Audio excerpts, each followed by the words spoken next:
வணக்கம் நண்பர்களே. 140 ஆண்டுகளில் காணாத வறட்சியை தமிழகம் கண்டுகொண்டிருக்கிறது.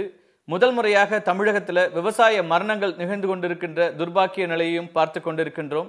ஒரு பக்கம் பசுமை புரட்சியினுடைய காரணமாக உற்பத்தி பெருக்கம் நிகழ்ந்திருக்கிறது. மிகப்பெரிய அளவிற்கு தமிழ்நாட்டிலே மட்டுமல்ல, இந்தியா முழுவதும் உணவு உற்பத்தி என்பது ஆண்டுக்கு ஆண்டு கூடிக்கொண்டிருக்கிறது என்று சொல்லிக் கொண்டிருக்கிற நேரத்தில் இன்னொரு பக்கம் அதற்கு காரணமாக இருக்கின்ற உணவு உற்பத்தியை செய்து கொண்டிருக்கின்ற விவசாயிகளுடைய எதிர்காலம் என்பது அச்சத்துக்குரியதாக மாறிக்கொண்டிருக்கிறது.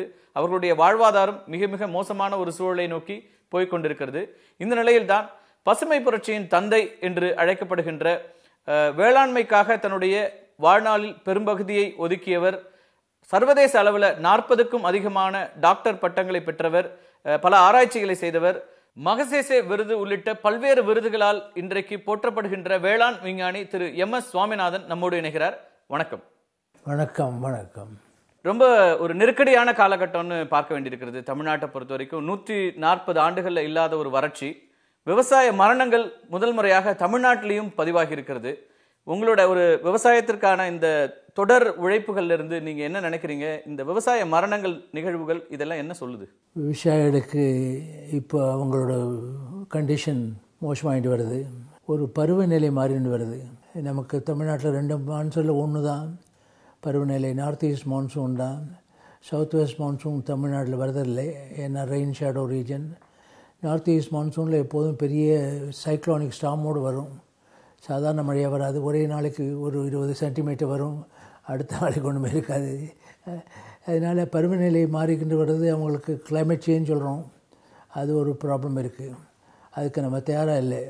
அதே போல் மார்க்கெட் பிஹேவியர் ரொம்ப மோசமாக இருக்குது. எக்கனாமிக்ஸ் ஆஃப் ஃபார்மிங் ரொம்ப அன்சர்டனாக போச்சு. இப்போ அதான் வேளாண் விளைபொருட்களுக்கான குறைந்தபட்ச விலையை நிர்ணயிக்கணும். நீங்கள் MSP மினிமம் சப்போர்ட் ப்ரைஸ் அப்படிங்கிறத தொடர்ந்து நீங்கள் வலியுறுத்துறீங்க. ஆனால் அது இப்போ என்ன அளவில் அது இருந்தால் சரியாக இருக்கும்னு நினைக்கிறீங்க?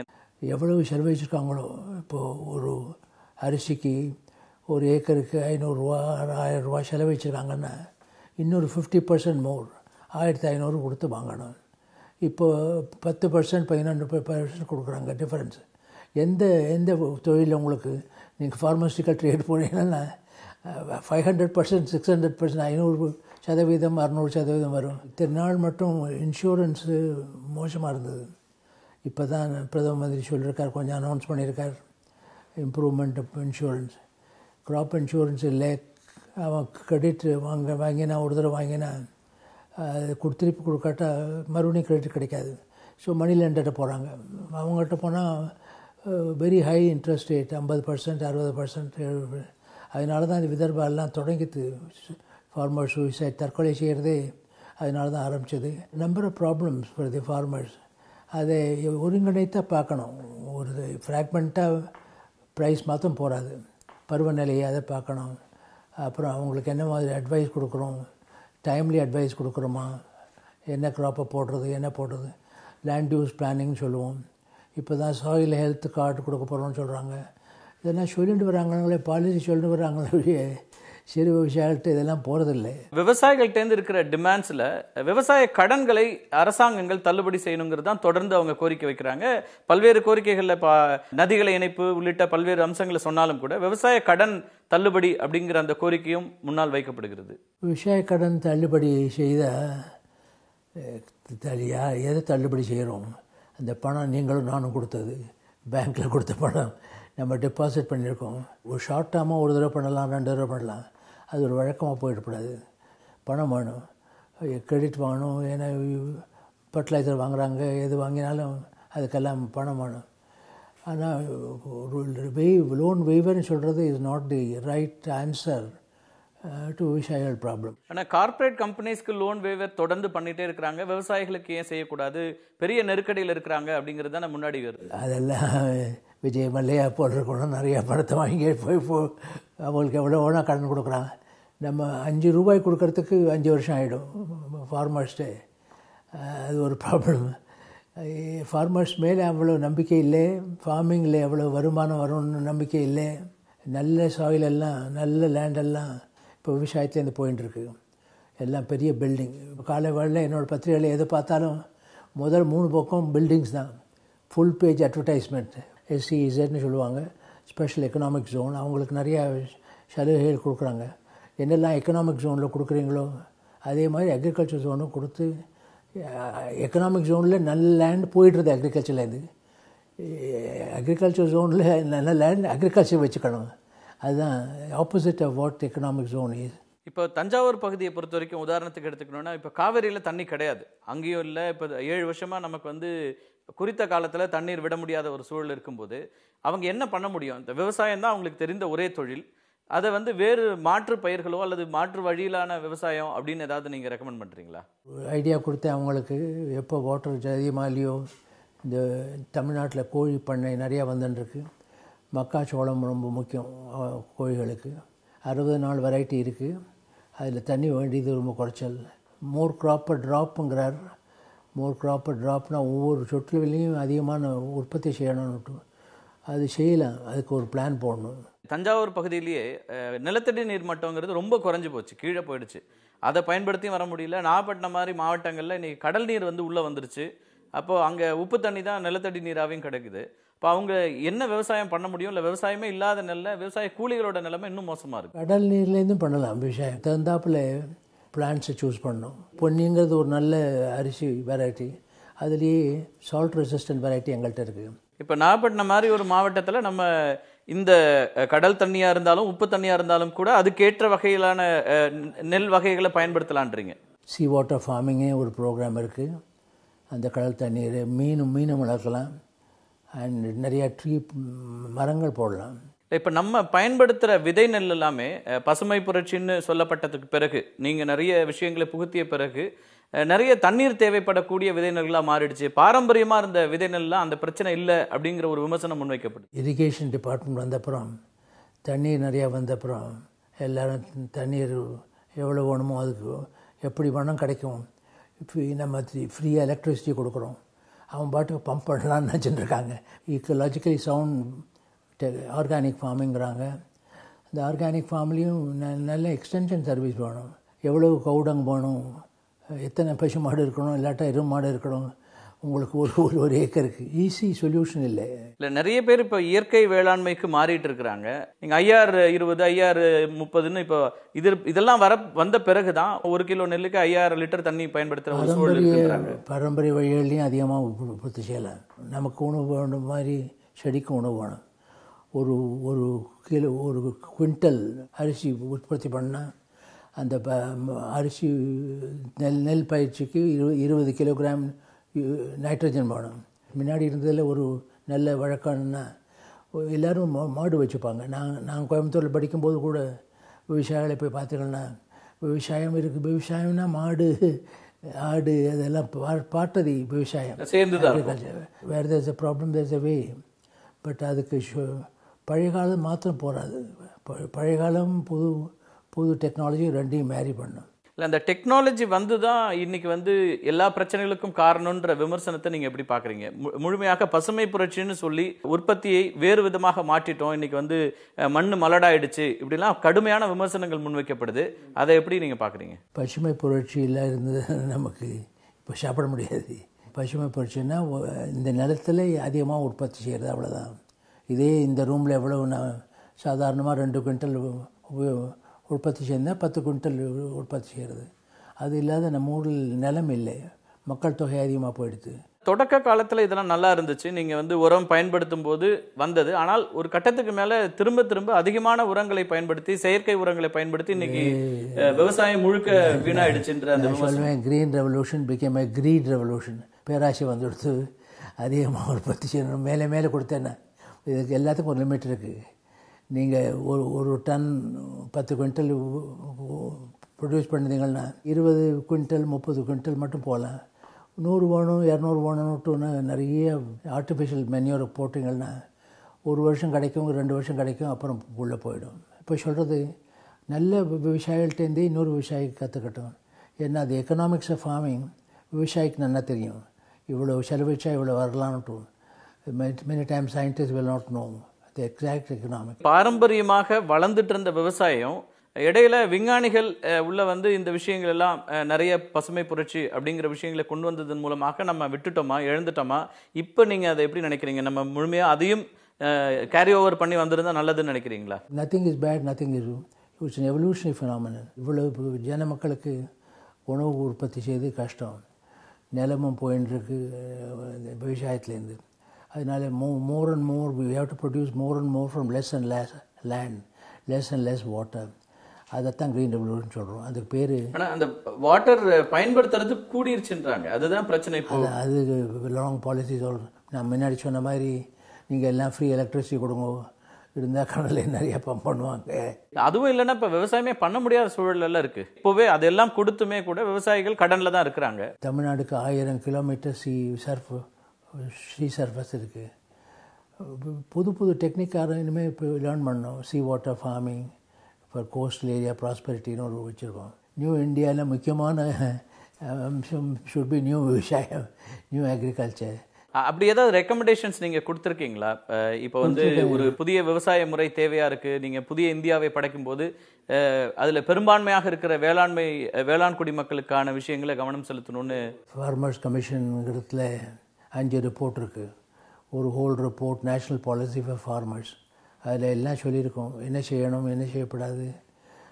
அது தவிர மகளிருக்கும் ஹெல்ப் பண்ணணும். நிறையா 40% விவசாயத்தில் இருக்கிறவங்க உமன். எவரி சிட்டிக்கு பக்கத்தில் பெரிய அர்பன் ஏரியான்னு இருக்குது. அதில் we can put lot of vegetables, fruits. அதுக்கு கொஞ்சம் கொடுக்குறாங்க கவர்மெண்ட்லேருந்து, சில டிஸ்ட்ரிபியூட் பண்ணுறாங்க. சீட்லிங்ஸ் எல்லாம் போகாது. இப்போ வேளாண்மைக்கு மத்திய மாநில அரசுகளுடைய அந்த நிதி ஒதுக்கீடு போதுமானதாக இருக்குன்னு நினைக்கிறீங்களா? ரிசர்ச், எக்ஸ்டென்ஷன், ட்ரைனிங், அதுக்கெல்லாம் போகாது. ஆன்டிசிபேட்டட் ரிசர்ச் சொல்கிறோம், அதுக்கெல்லாம் அவ்வளோ போகாது. இப்போ மத்திய அரசுக்கு நீங்கள் ஏதாவது இப்போ இந்த மினிமம் சப்போர்ட் ப்ரைஸ் பற்றி ஏற்கனவே நீங்கள் சொன்னதை பிரதமராக மோடி வந்து வர்றதுக்கு முன்னாடி தேர்தல் அறிக்கையிலையும் சொன்னார், அதுக்கப்புறம் பரப்புரையிலையும் சொன்னார். மினிமம் சப்போர்ட் ப்ரைஸ் உங்களை கோட் பண்ணியே சொன்னார், அது கொடுப்போம் நாங்கள் ஆட்சிக்கு வந்தா அப்படின்னு. அது மாதிரி ஏதாவது ரெக்கமெண்டேஷன்ஸ் கொடுக்குறீங்களா நீங்கள்? அவங்களுக்கு கொடுத்துருக்கோம். ரெக்கமெண்டேஷன் கொடுக்குறது ஈஸி, அதை இம்ப்ளிமெண்ட் பண்ணுறது யார் பண்ணுவாங்க? ரெக்கமெண்டேஷன் அதை எல்லோரும் ப்ரைஸ் பண்ணுறாங்க. எங்கே போனாலும் சுவாமிநாதன் ரிப்போர்ட்டை இம்ப்ளிமெண்ட் பண்ணுங்கன்னு சொல்கிறாங்க. பட் அதை செய்ய மாட்டேங்கிறாங்க. லாங்கர் டேர்ம் பாலிசி நாங்கள் கொடுத்துருக்கோம் பிளானில், அதை சீரியஸாக எடுத்துக்கலைன்னா. இப்போ இந்த ஃபார்மர்ஸ் அஜிடேஷன் நடக்குது தமிழகம் முழுக்க இல்லை, இந்தியாவில் நிறைய இடத்துல நடக்குது. ரொம்ப முக்கியமாக நம்ம தமிழ்நாட்டில் நிறைய விவசாயிகள் தங்களுடைய பிரச்சனைகளுக்காக இன்னைக்கு வந்து தெருவுக்கு வரக்கூடிய சூழல் இருக்கிறது. தலைநகரம் வரைக்கும் போய் போராட்டம் நடத்தக்கூடிய சூழலாம் இருக்குது. உங்களை போன்ற ஒரு பர்சனாலிட்டி, ஒரு வேளாண் துறையில் மிகப்பெரிய ஒரு ஆளுமையாக இருக்கிற ஒருத்தர், இதற்கெல்லாம் ஏன் குரல் கொடுக்க தயங்குறீங்க? இதை பற்றி நிறைய எழுதியிருக்கேன், நிறைய கடிதம் எழுதியிருக்கேன், என்ன செய்யணும்னுட்டு.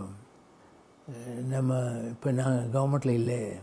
நீங்கள் பொறுப்பில் இருக்கணும்னு அவசியம் இல்லை. ஏன்னா உங்களை போன்ற ஒரு ஆளுமை வந்து சொல்லும்போது அதுக்கான ஒரு அழுத்தம் கூடுதலாக இருக்கும். சொல்லாதில்லை, ஒவ்வொரு நாளைக்கும் ட்விட்டர் எல்லாத்துலேயும் எழுதின்னு இருக்கேன். இருந்தாலும் என்னன்னு தெரியல. மத்திய அரசில் கேட்டிங்கன்னா விவசாயம் வந்து ஸ்டேட் சப்ஜெக்ட் சொல்லுவாங்க. ஸ்டேட் சப்ஜெக்டாக இருந்தாலும் இப்போது இனிமேல் பிரதம மந்திரி யாராவது கூப்பிட்டு எல்லா மினிஸ்ட்ரியும் கூப்பிட்டு ஒரு ப்ளூ பிரிண்ட் பண்ணி எப்படி விவசாயத்தை நம்ம we can save it for the future. இப்போ we have come to stage of saving the விவசாயம். விவசாயம் இல்லாட்ட அழிஞ்சு போயிடும். மரபணு மாற்ற ஒரு விதைகளை இங்கே அறிமுகப்படுத்துறது, இது எல்லாமே கடுமையான விமர்சனத்துக்கு உள்ளாக்கப்படுகிறது. நீங்கள் ஒரு பக்கம் டெக்னாலஜியை நம்ம எடுத்துக்கணுன்றீங்க, ஆனால் இன்னொரு பக்கம் பாரம்பரியத்தை விட்டு இதெல்லாம் போகிறதுனால தான் இது வந்து ஒரு கார்பரேட் சிஸ்டம், இன்னும் சொல்ல போனால் இது ஒரு குளோபலாக நடக்கிற ஒரு பெரிய சதி அப்படின்லாம் சொல்லி கடுமையான விமர்சனங்கள் முன்வைக்கப்படுகின்றன. அன்ஃபார்ச்சுனேட்லி இந்த நியூ டெக்னாலஜிலாம் private companies are the leaders. Monsanto அது மாதிரி பெரிய கம்பெனி வந்துட்டாங்க. அதனால் நம்ம பீப்புளுக்கு இதெல்லாம் அவங்களோட ப்ராஃபிட்டுக்கு வேண்டி செய்கிறாங்களே ஒழிய நம்மளோட பெனிஃபிட்டுக்கு வேண்டி செய்கிறது இல்லைன்னு அவங்க நினச்சின்னு இருக்காங்க. இப்போ இந்த மான்சான்டோ மாதிரியான நிறுவனங்கள் வருமானத்திற்காக செய்கிறாங்க, நம்ம அதில் வந்து விழிப்போடு இருக்கணும்னு நினைக்கிறீங்களா நீங்கள்? ஏன்னா அடுத்தடுத்த கட்டங்களில் இந்த மாதிரி ஒரு மரபணு மாற்ற விதை நெல்களை இங்கே அறிமுகப்படுத்துறதன் மூலமாக முழுமையாக நம்ம அவங்கள டிபெண்ட் பண்ணி போகிற சூழல் தான் இருக்குது இன்னைக்கு. மான்சான்டோ போல கம்பெனி எந்த விதையை ஃபார்மர்ஸ் வாங்குவாங்கன்னு பார்ப்பாங்க. இது வேணும் ஃபார்மர்ஸுக்கு, அது அவங்களோட கவலை இல்லை. அது நம்ம சர்க்கார் தமிழ்நாடு விவசாய கல்லூரி மாதிரி அவங்க செய்யணுமே ஒழிய அவங்க நேச்சுரலி ப்ரைவேட் ப்ராஃபிட் தான் பார்ப்பாங்க. ஏன்னா அவங்களோட ஷேர் ஹோல்டர்ஸ் இல்லாட்டா சேர்மன் விலைக்கு வச்சுருவாங்க.